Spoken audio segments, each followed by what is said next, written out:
Le chef de l'État a annoncé la tenue dans les prochains jours d'une table ronde sur l'état de siège de plus en plus récusé par les politiques à cause de ses résultats jugés faibles.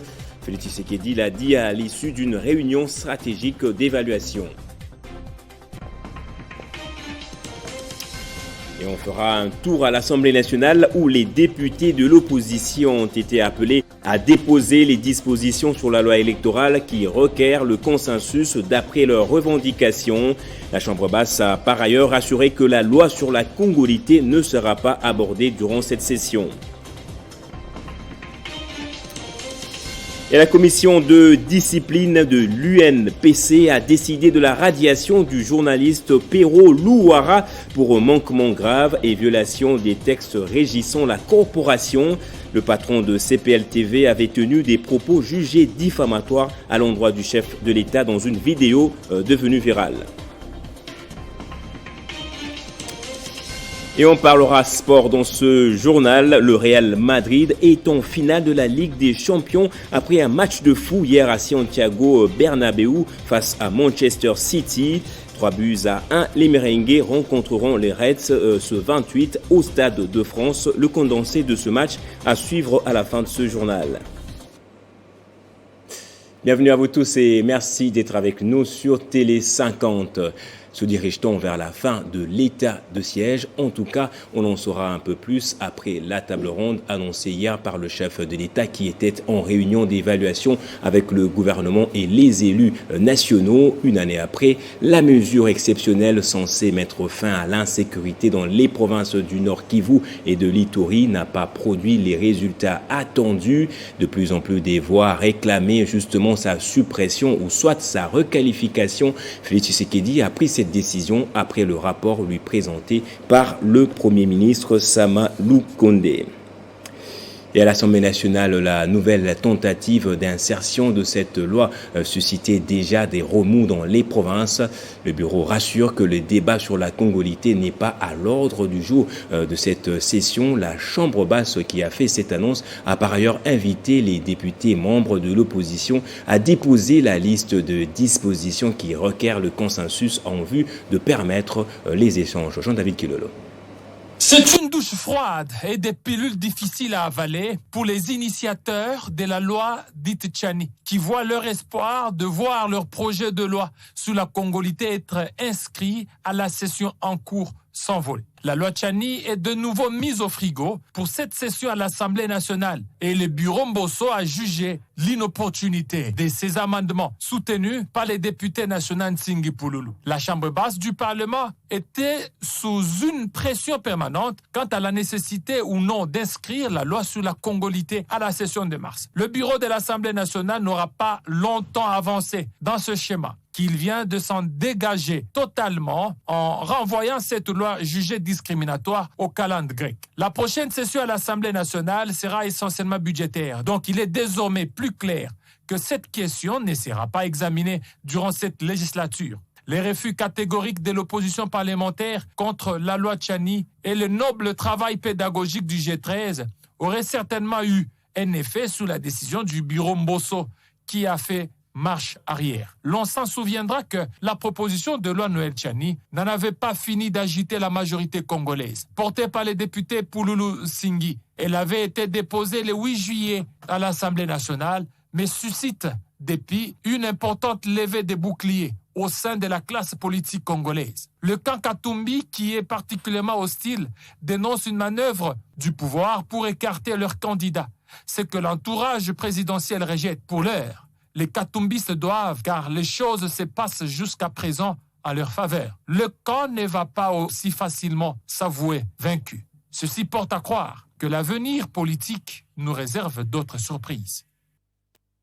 Et le Haut Commissariat des Nations Unies pour les réfugiés a organisé hier une matinée de presse sur la vulgarisation des lois numéro 004/024 du 12 novembre 2004 relative à la nationalité congolaise et son mandat ainsi que son apport sur l'apatridie en RDC. Au cours de cette matinée, le HCR a réitéré son engagement sur la protection des réfugiés sur le sol congolais. Christian Boukaya. Accompagné du comité interinstitutionnel de lutte contre l'apatridie en RDC, c'était là en sigle, organe technique sur l'apatridie, le HCR a démontré que la nationalité est bien consubstantielle à la souveraineté des États. Elle est juridique puisqu'ayant à sa base un fait social des rattachements, une solidarité effective d'existence d'intérêts, des sentiments joints à une réciprocité des droits et des devoirs. Du devoir de chacun de nous de prendre conscience de ce danger et de se mettre à l'abri de l'apatridie. Il est évident, comme je le dis, la responsabilité est partagée. L'État congolais, c'est celui qui est le premier responsable pour éradiquer l'apatridie à travers un cadre législatif qui garantisse les droits à la nationalité, à travers un système d'état civil qui permet à chacun de pouvoir accéder facilement à l'acte de naissance. Au cours de cette matinée de presse, le HCR a fixé l'opinion sur sa présence en RDC. Pour quelques objectifs clés. Premièrement, pour diffuser les messages clés, mais pour exprimer plus ce qu'il y a dans les titres de notre travail. Et c'est un grand plaisir de travailler avec la presse congolaise. L'idéal, c'est d'organiser une session tous les 2 mois. Donc, on va continuer. Et déjà, je vous informe qu'il y a des déjeuners de presse qui sont organisés au niveau de Goma. Et bientôt, on va commencer dans les provinces de Ituri et Ouélé. Parmi les missions du Haut Commissariat des Nations Unies pour les réfugiés, il faudra aussi ajouter la promotion de l'adhésion de la RDC à la Convention de 1954 et 1961 sur l'apatridie, fournir des conseils aux États dans l'élaboration des lois sur la nationalité, soutenir les États pour mettre en œuvre leurs engagements, les liens avec l'éradication de l'apatridie, accompagner aussi l'État pour l'identification de prévention et la protection des apatrides, ainsi que l'amélioration des connaissances sur la question d'apatridie. Et 6 personnes ont perdu la vie hier dans un accident qui s'est produit sur la route nationale numéro 1 à la hauteur du village Fuma au Congo central. C'est l'administrateur du territoire de Kassangoulou, Isabelle Nkoussou, qui confirme cette information. Nous sommes justement en ligne avec un député national de ce coin, Papi Montezolo, pour en savoir un peu plus. Bonjour monsieur le député, vous avez également appris cette nouvelle. Quelle a été votre réaction en tant qu'élu de ce coin? La nouvelle est vraie, étant donné que l'un des passagers était proche de ma famille, et donc la nouvelle, nous la confirmons. Et évidemment, ça s'est passé hier dans la soirée au niveau du territoire de Kassangoulou vers Villa, comme on venait d'évoquer. Et justement, qu'est-ce qu'on en sait pour l'heure de la cause de cet accident?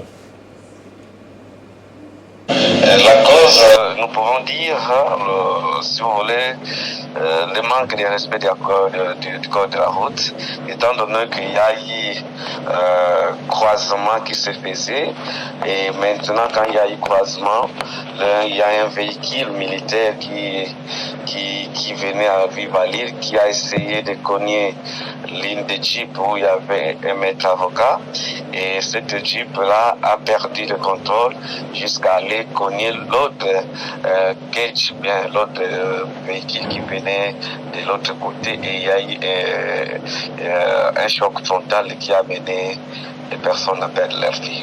D'abord, les questions par rapport au chauffeur, nous demandons tout simplement de respecter le code de la route, mais les autorités locales n'ont pas compétence à faire quelque chose. Sinon, nous pensons que, vous savez, la route devait être agrandie, surtout dans les bourbires. Il a été décidé par le gouvernement d'agrandir la route au moins de 13 mètres. Moi-même, j'ai été aux infrastructures, je connais les dossiers, et qu'il a été signé que la route devait être agrandie pour permettre route, certains passages. Vous savez, cette route-là, dans certains points, la route est à 6 mètres, 7 mètres. Même si vous respectez le code de la route, il est difficile de faire des passages ou bien de se faire passer avec le véhicule. Donc nous pensons que pour les chauffeurs, de rouler attentivement et en respectant le code de la route, mais pour le gouvernement, de mettre sur pied ce qui est le contrat d'élargissement de la route qui pourra permettre aux chauffeurs de rouler avec éthique. Merci Monsieur Montezolo pour votre disponibilité. Et en sécurité, encore une fois, la deuxième phase du retour volontaire des déplacés dans leur milieu d'origine au sud Irumu a été lancée par l'administrateur militaire du dit territoire. Le retour de ces déplacés ayant trouvé refuge à Mambasa est facilité par le charroi automobile de l'armée, cela suite à l'amélioration de la situation sécuritaire dans leur village. Les indices de l'amélioration de la situation sécuritaire en Ituri de plus en plus palpables. Le retour volontaire des déplacés dans leur milieu d'origine après les opérations des traques des groupes armés en est un élément indéniable. Le 2 mai, la deuxième phase de ces retours volontaires facilités par l'armée a été lancée par l'administrateur militaire du territoire d'Irumu. Déjà 350 ménages qui avaient fui les exactions des ADF sur l'axe Loloa-Tolitoli Bayaya en territoire de Mambasa ont regagné leurs habitations dans les localités de Bamande, Banziboli, Sokotano, Loya et Ofaye grâce au charroi automobile de FARDC. Kutoka Lolwa juzi ile dimashe na kufikisha tena Ngamba. Mimi nashukuru Mungu sana. Mungu endelee kuwachunga kwa kazi yenu ya upendo yenyewe mnatuoneshea. Juu hatukukuwa na pesa lakini upendo wenu unapita.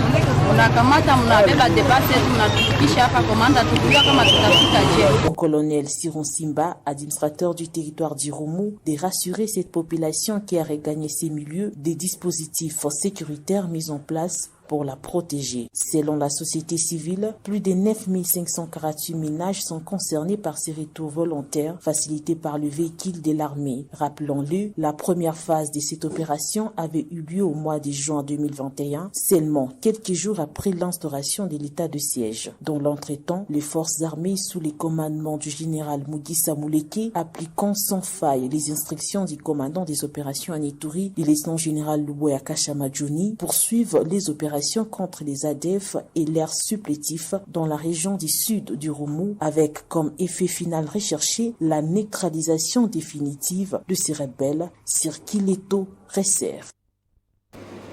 Et toujours en Ituri, près de 60 jeunes sont sélectionnés pour participer à une formation de mise à niveau sur la communication sur la paix.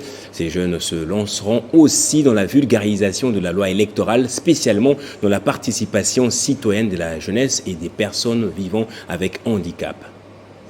C'est dans le cadre du projet Tofaolupa Moja, Réussir ensemble, que les organisations, mouvements et associations des structures de jeunes ont été sensibilisées sur les thèmes comment devenir des communicateurs sociaux pour la paix. D'entrée de jeu, l'intervenant du jour a présenté les contextes sécuritaires de la province de l'Ituri, caractérisés par les conflits armés, tout en martelant sur l'importance de communiquer sur la paix avec tous les canaux de diffusion qui sont à la portée de la jeunesse en vue d'une participation active de ces derniers dans la consolidation de la paix et le développement en province de l'Ituri. La deuxième étape de cette session de formation était axée sur la vulgarisation de la proposition de la loi électorale établie par les jeunes en faveur de jeunes, femmes et personnes vivant avec handicap. Pour y parvenir, les jeunes de l'Ituri ont formulé quelques recommandations. Que l'Assemblée nationale tienne compte des recommandations ci-après.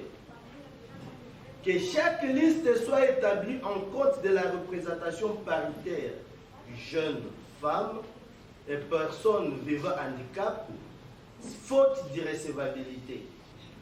Tout faire pour que la non-représentation de la femme, des jeunes et personnes vivant avec handicap soit directement un motif d'irrecevabilité d'une liste électorale d'un parti politique et faire en sorte que la candidature de la jeune femme, des jeunes hommes et la personne vivant avec handicap soit recevable pour un paiement de la moitié de la caution électorale et faire en sorte que celui-ci soit remboursé à cas de non-élus.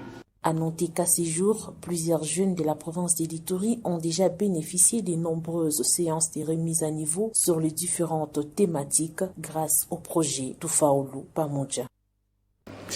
Et la communauté nandé vivant au Nord Kivu a désapprouvé les pourparlers de Nairobi réunis dans l'association culturelle Kia Nganda Yira. Ses compatriotes ont justifié leur position par les résultats des précédentes négociations qui n'ont jamais été favorables pour le gouvernement de la RDC, rappelle-t-il. Ces messages ainsi que d'autres que vous allez découvrir sont contenus dans une déclaration rendue publique en ville de Butembo. Les propos sont recueillis par Martial Bendelo.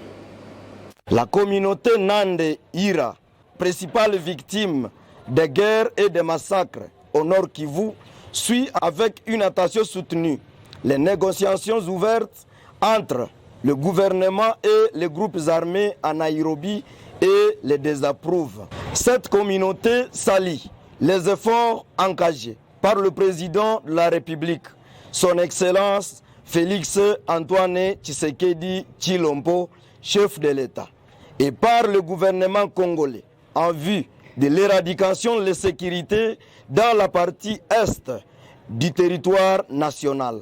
Mais elle croit que le récent déplacement du Premier ministre dans cette partie orientale du pays afin d'évaluer la situation sécuritaire et le résultat de l'état de siège au Nord Kivu et à Ituri lui aurait été permis de comprendre au regard de l'insécurité persistante, sinon la demande de la levée de la mesure de cet état de siège ou encore moins du recadrage de cette mesure. Tout en encourageant l'initiative de la pacification de la République démocratique du Congo, la communauté Nande recommande ce qui suit. Primo, à la présidence et au gouvernement de la République démocratique du Congo de ne pas céder aux velléités cachées et entretenues de balkanisation. Nous citons de balkanisation de l'indivisible République démocratique du Congo, notre bon pays. De procéder à la mutation des officiers, ici du mixage ou brassage hors du Grand Kivu et de l'Ituri. Ces propos jugés injurieux et diffamatoires ont été condamnés par toute la classe politique et même par les professionnels de la presse. Pero Louara, recherché par la police, vient d'être radié de la corporation des journalistes par la commission de discipline et d'éthique professionnelle de l'UNPC pour manquement grave et violation intentionnelle du code d'éthique et de déontologie. On écoute Kabulo Monak Kabulo, président de cette commission. Conformément au statut particulier de la commission d'éthique et de discipline dans son article 34 qui stipule que le tribunal des pairs connaît des fautes professionnelles de presse, des violations des codes d'éthique et de déontologie des journalistes congolais et de tout autre manquement, même extra-professionnel, s'est autosaisi de la sortie médiatique de M. Pero Louara, journaliste et porteur de la carte de presse numéro Kinshasa 2492 et directeur général de la chaîne CBL TV œuvrant à Kinshasa, capitale de la République démocratique du Congo, pour manquement grave et violation intentionnelle du code d'éthique et de déontologie du journaliste congolais qui oblige à tout journaliste de bannir l'injure et des imputations dommageables, ainsi que de l'atteinte à la vie privée, cristallisée dans sa vidéo devenue virale sur les réseaux sociaux. Invité à comparaître devant la commission de discipline en date du jeudi 5 mai 2022 à 10h précises au siège de l'Union nationale de la presse congolaise pour présenter ses dires et moyens par son invitation numéro 60, M. Pero Louara Claude n'a pas daigné de répondre. Que considérant sa nature récidiviste, en dépit des orientations et conseils maintes fois communiqués, ce qui constitue une circonstance aggravante, qu'après instruction, la commission de discipline a pris à son encontre la mesure disciplinaire sévère, celle de sa radiation dans l'ordre corporatif des journalistes congolais œuvrant en République démocratique du Congo, et a demandé par conséquent à la commission de la carte de lui retirer et d'annuler sa carte de presse étayée si haut. Le monde en images, la Russie a annoncé un cessez-le-feu dans l'usine d'Azovstal de Mariupol aux fins d'évacuation des civils. Les couloirs humanitaires sont ouverts à partir de ce 5 jusqu'au 7 mai depuis le territoire de l'usine métallurgique, a fait savoir le ministère de la Défense dans un communiqué.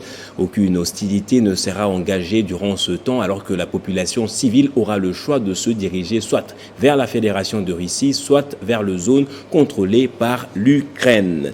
On passe en sport à présent. Le comité exécutif de la Fédération congolaise de football association a renforcé le staff technique des Léopards A que dirige le technicien argentin Héctor Cooper avec la nomination plutôt de Muni Zaira comme deuxième sélectionneur adjoint des Léopards. C'est pour des raisons d'efficacité que la FECOFA a inséré Muni Zaira dans ce staff technique. Hier, la FECOFA et le staff de Raoul Héctor Cooper ont évalué ensemble l'élimination des Léopards à la Coupe du Monde Qatar. Les deux parties se sont décidées de repartir sur des nouvelles bases pour permettre à la RDC de se qualifier à la CAN 2023. Je vous propose d'écouter Héctor Cooper au sortir de l'échange.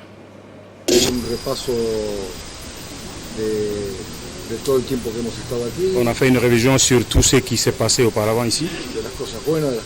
Et des bonnes choses et des mauvaises choses et des choses que nous devons améliorer au fil du temps. Et les deux matchs d'éliminatoire direct. Mais sûrement, tout le monde a des opinions. Le plus important est que les choses que nous avons faites qui n'ont pas été bien et que nous pouvons corriger ça pour le futur. Tout ce qui vient maintenant est l'éliminatoire à la Coupe d'Afrique. Et c'est d'apporter des petites choses pour pouvoir améliorer, pas seulement les résultats, mais le résultat à la fin, c'était pas bien, c'était mauvais, parce qu'on ne s'est pas qualifié à la Coupe du Monde. Mais c'est-à-dire les matchs passés aussi, antérieurs, c'était pas mauvais. Voilà, on est venu jusqu'au play-off. Mais je veux dire qu'il y a des choses que nous avons bien fait. Mais le dernier match, moi je suis le premier responsable sur les choses que nous n'avons pas bien fait. Je vais rester ici quelques jours pour pouvoir parler et évaluer des choses et qui peuvent nous donner la qualification pour le futur, quoi. Et en province, le FC Tanganyika sera dirigé prochainement par Christian Kitungwa Muteba, élu hier à l'issue de l'Assemblée générale extraordinaire et effective organisée à Kalemi. Ce nouveau comité s'est assigné la mission de qualifier le FC Tanganyika à la prochaine Coupe du Congo. Christian Bokaya.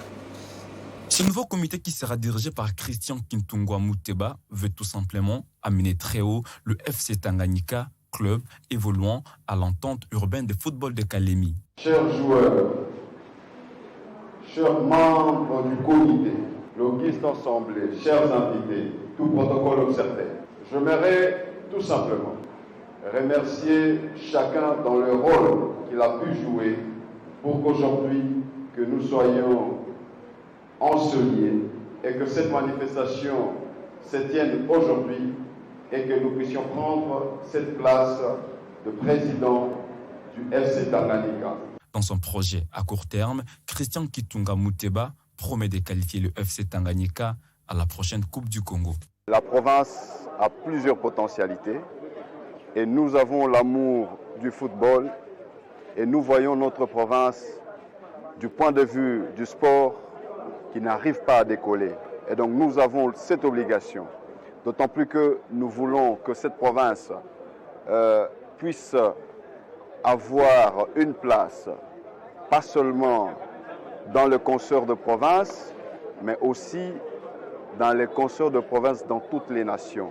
Et donc par conséquent, j'estime que la voie par excellence de faire entendre notre province en dehors de nos limites géographiques, en dehors de tout ce que nous avons comme valeur, c'est le football qui peut nous les permettre. Dans cette nouvelle tâche, Christian Kitungwa sera secondé par Simplice Mateka comme vice-président. Madame Nana jouera également une partition importante. Ce nouveau comité a été investi par le président de l'entente urbaine de football, présent lors de cette assemblée générale extraordinaire et élective. Le Real Madrid rejoint enfin Liverpool en finale de la Ligue des champions de l'UEFA après sa belle victoire de 3-1 hier face à Manchester City au Santiago Bernabéu. Les Merengues ont créé de la sensation hier pour obtenir leur ticket pour cette finale qui se jouera le 28 mai au Stade de France. Hi there everyone. C'était une soirée dingue au Santiago Bernabéu où le Real Madrid a renversé Manchester City au terme d'un match alléchant. Le merengue. Le Français ne perd pas le contrôle et prend Ederson, miraculeuse, permet au Real Madrid de se qualifier pour la 17e fois en finale de la Ligue des Champions où il affrontera le rendez-vous est pris pour le remake de la finale de 2018. We've seen a lot of dramatic football. This is right up there with it. C'est après ce beau résumé de Christian Bokaya que nous prenons le rappel des titres. Le chef de l'État a annoncé la tenue dans les prochains jours d'une table ronde sur l'état de siège de plus en plus récusé par les politiques à cause de ses résultats jugés faibles. Félix Tshisekedi l'a dit à l'issue d'une réunion stratégique d'évaluation. À l'Assemblée nationale, les députés de l'opposition ont été appelés à déposer les dispositions sur la loi électorale qui requièrent le consensus d'après leurs revendications. La Chambre basse a par ailleurs assuré que la loi sur la congolité ne sera pas abordée durant cette session. Et la commission de discipline et d'éthique professionnelle de l'Union de la presse du Congo a décidé de la radiation du journaliste Pero Louara pour manquement grave et violation des textes régissant la corporation. Le patron de CPL TV avait tenu des propos jugés diffamatoires. Et en sport, le Real Madrid est en finale de la Ligue des Champions après un match de fou hier à Santiago Bernabéu face à Manchester City. 3-1, le merengue rencontreront le Reds ce 28 mai plutôt au Stade de France. Et c'est par ici que prend fin ce journal. Merci à vous tous de l'avoir suivi. Très bonne suite de programmes et soyez toujours heureux.